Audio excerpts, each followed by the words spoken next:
Olá, vamos falar sobre narcisismo, ou melhor, transtorno de personalidade narcisista. Isso é interessante especificar porque um transtorno de personalidade narcisista, ele é um padrão de comportamento que acompanha ele durante toda a sua vida. Ele é muito severo, causa sofrimento para si e para os outros, e ele é diagnosticado, diferentemente de uma pessoa que às vezes toma uma atitude narcisista. Uma atitude isolada é apenas uma atitude isolada, não vai dar a essa pessoa esse condição de transtorno de personalidade, né? Então, de cara a gente já diz isso. É um padrão de comportamento que acompanha ele durante toda a sua vida. Essas pessoas, eles têm crenças infundadas de que são pessoas talentosas, importantes, são pessoas especiais, ou seja, ele sai um pouco da realidade para acreditar isso, na sua tamanha importância que não tem fundamentos muitas vezes, né? Eles são pessoas preocupadas com fantasias de realizações, são preocupadas em ter influência, se acham inteligentes, consideram a beleza como sendo extremamente importante, são pessoas vaidosas, né? São pessoas que muitas vezes, para enfatizar a própria vaidade que nem tem, eles fazem piadas sobre os outros. Ah, fulana tá gorda, fulana tá velha. Tudo isso na intenção de enfatizar uma beleza deles, né? Eles acreditam que são únicos, né? E se você não reconhecer eles como sendo únicos, especiais, você não tem inteligência, percepção o bastante para conviver com eles, né?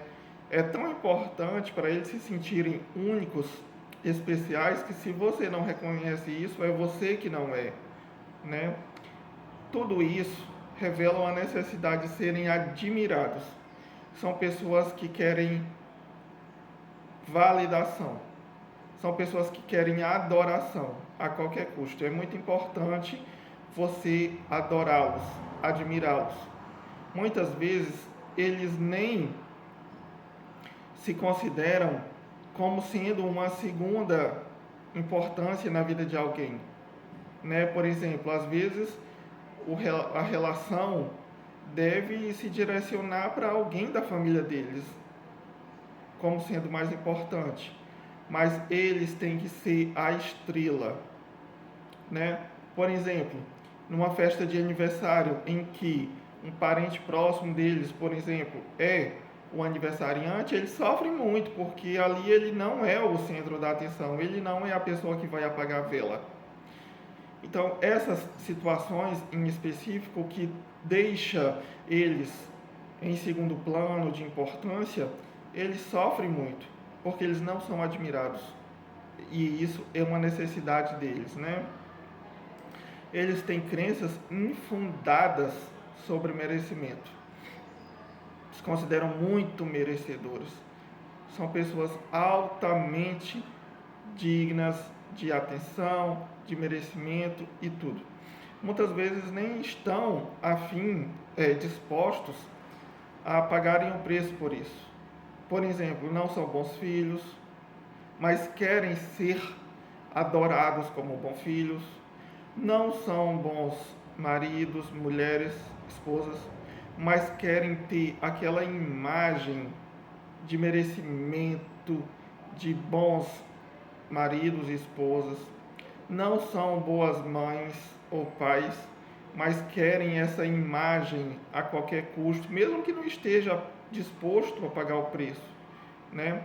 Para você ser um bom marido, uma boa mãe, por exemplo, um bom filho, você precisa de alguns sacrifícios, né? Acordar cedo para cuidar do outro, dar atenção, mas eles não são capazes disso, mas querem ser reconhecidos por isso, né? São pessoas egoístas e muitas vezes usam o outro para objetivos próprios, né? Exploram o outro, São pessoas que não têm uma dimensão empática do outro. A empatia no sentido sentimental de reconhecer que o outro é importante, que o outro tem algum tipo de sentimento, eles não têm, né? A falta de empatia é uma coisa muito grande neles. Sempre que você tiver com algum problema e for reclamar, eles têm um problema maior do que o seu. Porque mesmo sendo na condição de vítima, eles têm que serem maiores. Mesmo sendo na condição de uma pessoa que está sofrendo, eles têm que ser o maior. E também porque não consegue ter empatia com o seu sofrimento. Você não sofre, eles sofrem, né? Isso esconde uma série de outras coisas, comportamentos menores como intrigas, causar intrigas, manipulações, gaslight, uma série de outros comportamentos que não vou citar aqui, né? Mas estou falando apenas do diagnóstico conforme o DSM-5. Continuando, eles têm arrogância, são pessoas arrogantes, são pessoas que gostam de passar por cima do outro, eles têm o prazer de mostrar força, de mostrar que subjugou o outro, que é capaz de deixar o outro lá embaixo. Uma das coisas que dá suprimento a eles é isso, é perceber que diminuiu o outro. Saindo um pouco do DSM-5, a gente percebe uma baixa autoestima da parte deles. Isso é polêmico. Alguns acreditam que são pessoas que têm uma autoestima elevada. Outros acreditam que são pessoas que têm uma autoestima muito baixa.